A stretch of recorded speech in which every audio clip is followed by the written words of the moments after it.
Hi learners, welcome back to our channel. I hope you guys are doing good. Myself CA Girish Agarwal स्वागत करता हूँ फिर से आपके अपने चैनल पे। आज का मेरा टॉपिक है what is dividend decision and factors affecting dividend decision. So guys, अब डिविडेंड डिसीजन को समझने से पहले हमें ये समझना ज़रूरी है कि डिविडेंड का मतलब होता क्या है। तो डिविडेंड गाइस हमारे प्रॉफिट का वो हिस्सा है जो इस साल मैंने कमाया और उस प्रॉफिट जितना मैं अपने शेयर होल्डर्स को डिस्ट्रीब्यूट करने का सोच रहा हूँ। मतलब मेरे प्रॉफिट का वो हिस्सा जो मैं अपने शेयर होल्डर्स को दे देता हूँ, तो that is called as dividend.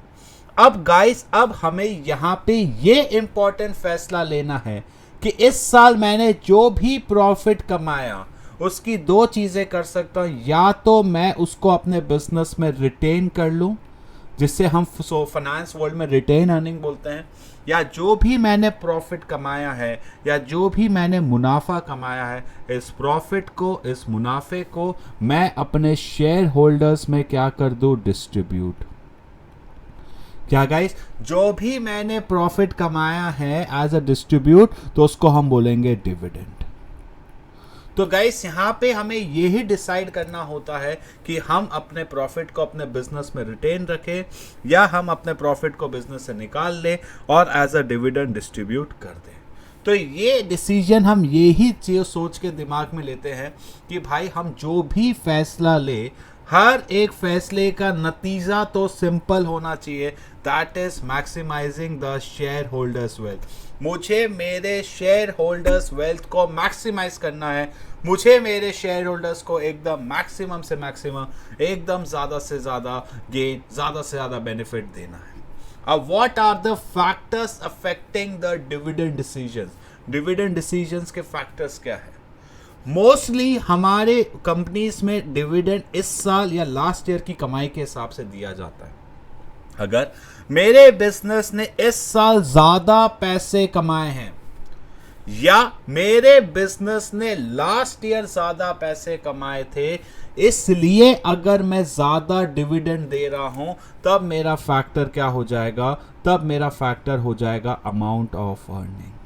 क्या इसे हम बोलते हैं अमाउंट ऑफ अर्निंग। इसमें क्या बोला जाता है कि इस साल मेरे बिजनेस ने ज्यादा पैसा कमाया या लास्ट ईयर मेरे बिजनेस ने ज्यादा पैसा कमाया था, इस वजह से अगर मैं ज्यादा डिविडेंड दे रहा हूं, तो मित्रों तब आंसर क्या हो जाएगा? Amount earning. क्या इस साल मेरे बिजनेस ने ज्यादा पैसा कमाया या लास्ट ईयर मेरे बिजनेस ने ज्यादा पैसा कमाया था, इस वजह से अगर मैं ज्यादा डिविडेंड दे रहा हूं, तो मेरा फैक्टर हो जाएगा अमाउंट ऑफ अर्निंग। दूसरा है स्टेबिलिटी ऑफ अर्निंग, कि भाई मैं एक ऐसा बिजनेस, दो बिजनेस लेते हैं, बिजनेस ए, बिजनेस बी।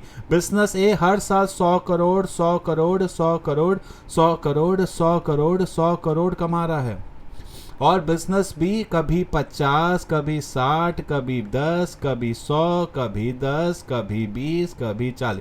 इसकी कमाई के कोई ठिकाने, कभी ऊपर कभी नीचे, कभी बहुत ऊपर कभी नीचे। जब हमारी कमाई स्टेबल नहीं रहती,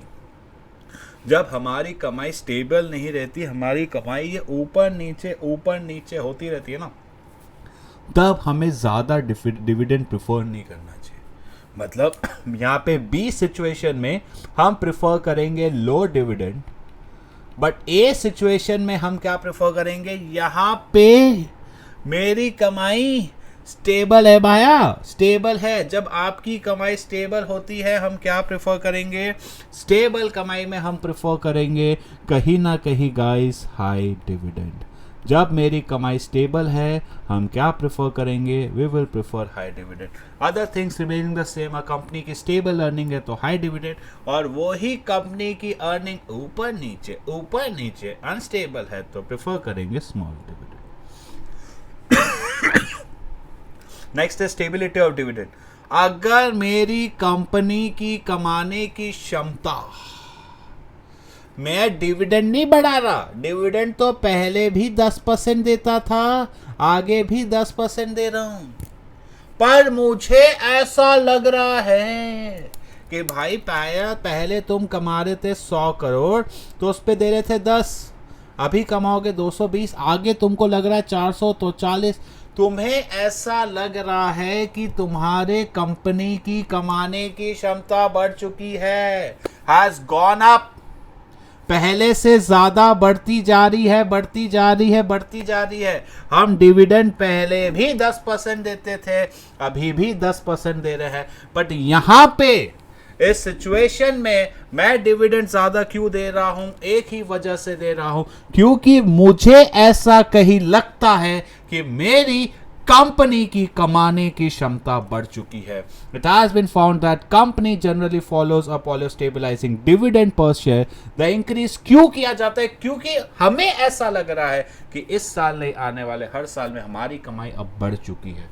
जब कमाने की क्षमता बढ़ जाए ना, तब हम देंगे ज्यादा डिविडेंड। क्या? जब मेरे बिजनेस की कमाने की क्षमता बढ़ जाती है, तब हम प्रेफर करते हैं ज्यादा डिविडेंड। गाइस, अब मेरे पास 1 का 2, 2 का 4, 4 का 8, 8 का 16, 16 का 50, 50 का 100, 100 का 300, 300 का 1000, 1000 का 3000, 3000 का 10,000।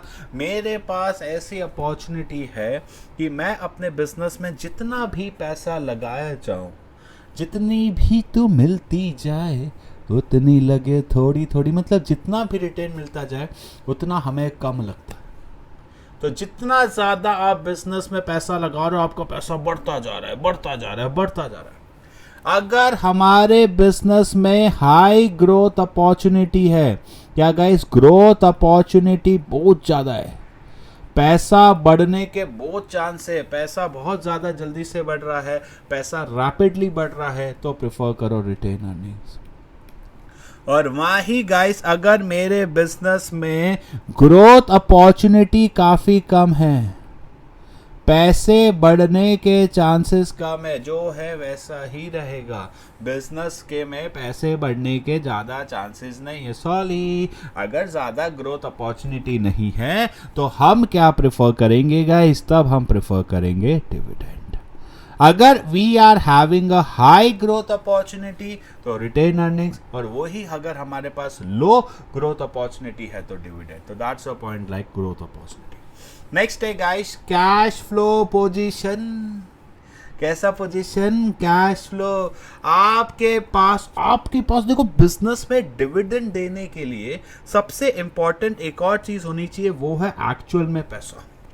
अब आप बोलते हो सर अर्निंग्स वाली बात, मैंने बिजनेस में 100 करोड़ का परचेज किया, उसको मैंने 200 करोड़ में बेच दिया। अब आप बोलोगे सर 100 करोड़ का प्रॉफिट सीधा डायरेक्ट, अब आप बोलोगे सर डिविडेंड बरसेगा, बरसना चाहिए, कोई दिक्कत नहीं, बट अब कंडीशन सुनो, ये सीधा जो आपको 200 करोड़ मिलने वाले हैं ना, ये 200 करोड़ आपको आज नहीं मिलेंगे, 200 करोड़ 3 साल बाद मिलेंगे। जब मुझे पैसा 3 साल बाद मिलने वाला है, तो अभी डिविडेंड कहां से लाके दोगे अब्बा डब्बा जब्बा? अभी ये 300 करोड़ का डिविडेंड कहां से, अभी डिविडेंड कहां से आएगा? जो भी, क्योंकि गाइस डिविडेंड देने के लिए एक्चुअल में मेरे हाथों में पैसा होना चाहिए। अगर मेरे पास बिजनेस में हाथ में पैसा है, we got a strong cash flow. कैसा? SCF, we got a strong cash flow, तो प्रिफर हाई डिविडेंड। क्या? अगर मेरे पास स्ट्रॉन्ग कैश फ्लो है तो मुझे क्या प्रेफर करना चाहिए? High dividend. तो हम डिविडेंड दे सकते हैं, हाथों में पैसा। अगर हमारे हाथों में पैसा है तो डिविडेंड दो। और यही गाइस, अगर वीक कैश फ्लो है, हाथों में पैसा नहीं है, क्या गाइस, मेरे हाथों में पैसा नहीं है, we don't got a strong cash flow, तब हमें प्रेफर करना चाहिए लो डिविडेंड। इफ हमारा कंपनी प्रॉफिटेबल, अगर हाथ में अच्छा पैसा है तो हाई डिविडेंड दे दो, और यही हाथों में पैसा नहीं है तो हमें दे दो लो डिविडेंड। अब गाइस, शेयर और दुनिया में 2 तरीके के लोग होते हैं। एक होते हैं कि भाई डर के नहीं रिस्क नहीं लेते। जैसे गवर्नमेंट कंपनीज में, गवर्नमेंट कंपनी ज्यादा रिस्क नहीं लेती, जैसा है चलने दो। पर प्राइवेट कंपनी रिस्क लो। गाइस, तो 2 तरीके के लोग होते हैं। एक होते हैं रिस्क अवर्स। क्या गाइस? एक जिन्हें हम बोलते हैं रिस्क अवर्स, टेंशन वाले लोग जो रिस्क नहीं लेते, डर, स्टॉक मार्केट में थोड़े से डर टाइप। और एक होते हैं रिस्क टेकर, अरे आने दे, 1 का 2, 2 का 4, 4 का 10। अगर आपके शेयर होल्डर्स, केस स्टडी में एकदम क्लियर कट वर्ड होगा केस स्टडी में इसमें एकदम क्लियर कट वर्ड होता है शेयर होल्डर्स। अगर मेरे शेयर होल्डर्स चाहते हैं ना ना ना ना, नो रिस्क रेस, यही डिविडेंड पे मेरी जिंदगी चल रही है, यही डिविडेंड का मेरा सहारा है। मेरे शेयर होल्डर्स चाहते हैं कि भाई हमें तो समय से डिविडेंड मिलते रहना चाहिए, मिलते रहना चाहिए। मेरे शेयर होल्डर ज्यादा रिस्क नहीं लेना चाहते। माइंड वेल, मैंने क्या बोला? मेरे शेयर होल्डर ज्यादा रिस्क नहीं लेना चाहते तो हम दे देंगे डिविडेंड। मतलब मोस्टली अगर मेरे टाइप बूढ़े टाइप है, मेरे को रिस्क नहीं लेना है, मुझे मेरा डिविडेंड दे दो। लेकिन जो मेरे शेयर होल्डर्स है ना, वो एकदम एग्रेसिव है। रिस्क है तो इश्क है ना, जितना रिस्क लोगे उतना आगे बढ़ोगे। They are the real risk taker of life. उनको रिस्क लेने में मजा आता है। क्या आता है? They want to take more and more risk in their life. वो रिस्क लेना चाहते हैं। अगर आप रिस्क लेना चाहते हो तो आपको रिस्क टेकर हो तो आप क्या प्रेफर करोगे? हाई डिविडेंड या लो डिविडेंड? आप प्रेफर करोगे तब आप प्रेफर करोगे, अगर आप रिस्क टेकर हो तो आप प्रेफर करोगे रिटेन अर्निंग्स। हम क्या प्रेफर करेंगे? हम कहीं ना कहीं प्रेफर करेंगे रिटेन अर्निंग। और यही अगर हम रिस्क अवर्स है, हमें रिस्क लेने में इंटरेस्ट नहीं है, तो हम प्रेफर करेंगे डिविडेंड। बट अगर वही ऐसे इन्वेस्टर्स है जिनको रिस्क लेने में इंटरेस्टेड है, जो अपने बिजनेस में रिस्क लेना चाहते हैं, रिस्क लेके आगे बढ़ना चाहते हैं, तो वो प्रेफर करेंगे retain earnings. Management usually give the preference is at least certain spread with the company likely the same. और अगर शेयरहोल्डर्स चाहते हैं कि भाई अपने को रिस्क लेना तो रिस्क। अब टैक्सेशन पॉलिसी को समझने के लिए ध्यान से समझना। अभी जो डिविडेंड होता है ना, dividend is an income for share holders.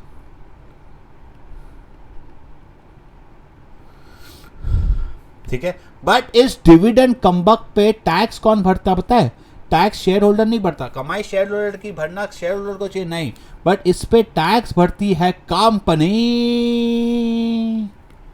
अब जितना ज्यादा टैक्स रेट होगा, अगर टैक्स रेट हाई होगा तो कंपनी जितना ज्यादा टैक्स देगी, जितना ज्यादा डिविडेंड देगी, उतना टैक्स देना पड़ेगा। मतलब डायरेक्ट रिलेशन है। Higher dividend higher tax, lower tax lower dividend, lower tax. तो गाइस सिंपल सा रीजन है। अगर अब सरकार डिविडेंड पे टैक्स रेट कम कर देती तो लोग ले डिविडेंड ले, अब कोई टेंशन नहीं, मुझे टैक्स कम भरना पड़ेगा। तो there exist a inverse relationship कि भाई अगर टैक्स रेट कम होगा तो मैं ज्यादा डिविडेंड दूंगा, और वही अगर मेरा टैक्स रेट ज्यादा होगा तो मैं कम डिविडेंड दूंगा। किस तरीके का रिलेशनशिप है? There exist a proper inverse relationship between the tax and the dividend. अगर मार्केट में टैक्स रेट बढ़ता जा रहा है, बोले डिविडेंड नहीं देना, आधा पैसा तो सरकार ले जाएगी, रिटेन ही कर लो। और वो ही अगर टैक्स रेट कम होगा, टैक्स रेट लो होगा, तो हम क्या प्रेफर करेंगे? हम प्रेफर करेंगे हाई डिविडेंड। ठीक है, if tax is higher better to pay less fair dividends compare higher dividend be declare. Higher dividend कब देंगे? जब हमारा टैक्स रेट क्या होगा? कम। ठीक है, in the hands of dividend distribution tax, DDT करके टैक्स होता है जो कंपनी को पे करना पड़ता है। इसलिए अगर टैक्स रेट हाई होगा तो low dividend, tax rate high तो लो डिविडेंड, और टैक्स रेट लो तो हाई डिविडेंड। तो that is our taxation policy. Clear है गाइस? क्लियर है यहाँ तक? चलो next guys, stock market reaction. कुछ कंपनी इसको बहुत अच्छे से यूज करती है। हर साल कंपनी 10 रुपए का डिविडेंड दे रही। चौथे 5वें साल से सीधा 5 रुपए का डिविडेंड दिया। बोले दया कुछ तो गड़बड़ है। या हर साल 5 का दे रही थी, अचानक से 20 रुपए का डिविडेंड। अरे वाह, खरीदो इसका शेयर। कई बार लोग डर के मारे डिविडेंड कम इसलिए नहीं देते कि शेयर प्राइस गिर जाए, या कई बार लोग, अगर लोगों ने जेन्युइनली ज्यादा डिविडेंड दे दिया, भाई कितना पैसा है, 20 रुपए का तो डिविडेंड बांट दिया, अब देखो मार्केट में क्या प्राइस भागेगा। गाइस, हम ज्यादा डिविडेंड या कम डिविडेंड इसलिए नहीं दे रहे ताकि स्टॉक मार्केट में पॉजिटिव इंपैक्ट आए, या हम नेगेटिव इंपैक्ट को हटाना चाहते हैं।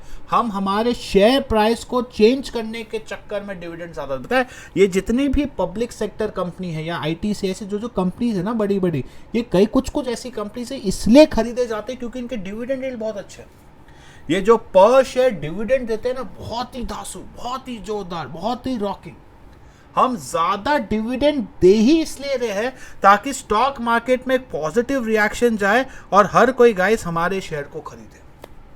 सिर्फ शेयर प्राइस को बदलने के लिए या शेयर प्राइस के चक्कर में अगर मैं ज़्यादा डिविडेंड दे रहा हूं तो उससे हम क्या बोलते हैं, उससे हम कहीं ना कहीं बोलते हैं stock market reaction. Investors in general views an increase as a good news or a similar decrease in dividend negative impact. Thus dividend policies as कि भाई डिविडेंड ज़्यादा दो और हम ज़्यादा शेयर प्राइस कर पाएंगे। क्लियर है गाइस? क्लियर है? चलो आगे बढ़ते हैं। अब guys access to capital market, अब सिर्फ 3 पॉइंट बाकी फिर हमारा खत्म। आपको जब चाहिए तब, आपके बिजनेस को जब भी पैसों की जरूरत होती है या फंड की जरूरत है, लोगों ने बोला टेंशन ना ले, जब भी तुझे पैसों की जरूरत पड़े बस एक बार नाम ले लेना, पैसा आ जाएगा। जब भी हमारे बिजनेस को पैसे की ज़रूरत हो और हमें पैसा इजीली मिल जाता है तो हम क्या पे करेंगे? वी विल प्रेफर टू पे हाई डिविडेंड। बोले अभी पैसा रख के क्या मतलब है, हमें जब भी पैसा चाहिए तब पैसा मिल जाता है। मेरे बिजनेस को गाइस जब भी पैसे की ज़रूरत है, अगर पैसा आसानी से इजीली मिल सकता है तो अभी अपने पास पैसा रख के क्या मतलब। तो गाइस अगर इजीली पैसा मिल सकता है, we got an access to capital market की भाई इजीली पैसा मिल सकता है तो हमें इजी एक्सेस है तो प्रेफर करो हाई डिविडेंड। और अगर पैसा नहीं, तुमको पैसा कोई नहीं देगा, तुम्हारी इज्जत नहीं, तुम्हारी रेपुटेशन नहीं, गुडविल नहीं है, जब पैसा इजीली मार्केट में नहीं मिल रहा, नॉट इजी एक्सेस या डिफिकल्ट एक्सेस, इजीली पैसा नहीं मिल रहा कैपिटल मार्केट से, तब हम प्रेफर करेंगे guys low dividend. Large and reputed company को जनरली पैसा इजीली मिल जाता है इसलिए वो रिटेन अर्निंग पे डिपेंडेंट नहीं होती। बट एक छोटी छोटी कंपनी, एक नई कंपनी को क्या है पैसा इजीली मार्केट से नहीं मिल पाता, तो उनके लिए गाइस रिटेन अर्निंग भगवान का रूप है। अब लास्ट है गाइस ऑर्डर ऑर्डर ऑर्डर, यानी कानून, कानून से बढ़कर कुछ नहीं। आप इंडिया में रहते हो, आपको कंपनीज एक्ट, सेबी, ये सब के रूल्स एंड रेगुलेशन फॉलो करने पड़ेंगे। क्या भाई प्रॉफिट 100 करोड़ का, डिविडेंड 10,000 करोड़ का, किधर से लाया पैसा, किधर से आ रहा है? तो कुछ कॉन्स्टेंट्स है, कुछ रुकावट्स है जो हमारे गवर्नमेंट ने हमारे रूल्स एंड रेगुलेशन बनाते वक्त हमने किए हुए हैं, जिन रूल्स एंड रेगुलेशन को हमें एकदम सीरियसली फॉलो करना है, जिन रूल्स एंड रेगुलेशन के हम खिलाफ नहीं जा सकते, उस तरीके के कांस्टेंट को हम बोलते हैं लीगल। कि ये वो कांस्टेंट है कि हमें फॉलो करना ही पड़ेगा, हमें companies act, servant, government, SEBI, इन सब के रूल्स एंड रेगुलेशन आते हैं लीगल कांस्टेंट में। कांस्टेंट का कहीं ना कहीं मतलब होता है रुकावट, ये कुछ हमें इन सब के रूल्स एंड रेगुलेशन फॉलो करने हैं, तो दैट्स अ लीगल कांस्टेंट। अब लास्ट पॉइंट है भैया कॉन्ट्रैक्चुअल कांस्टेंट। भाई खुद के पाँव पे खुद कुल्हाड़ी मारना, रुकावट। इसमें एक ही एग्जांपल देता हूँ, मैं जब तक ये पढ़ाई नहीं कर लूँगा मैं मोबाइल नहीं देखूँगा, मतलब मैं जब तक इतने परसेंट खुद ही रुकावट क्रिएट कर ली ना खुद के यूज़ करने के लिए, तो वैसे ही कॉन्ट्रैक्चुअल एग्जाम्पल, आपने जिनसे पैसा उधार पे लिया है, आपने उनको क्लियरली बोल दिया जब तक मैं आपका पैसा नहीं चुका देता या जब तक मैं आपकी उधारी नहीं चुका देता मैं एक भी रुपए का डिविडेंड नहीं दूंगा।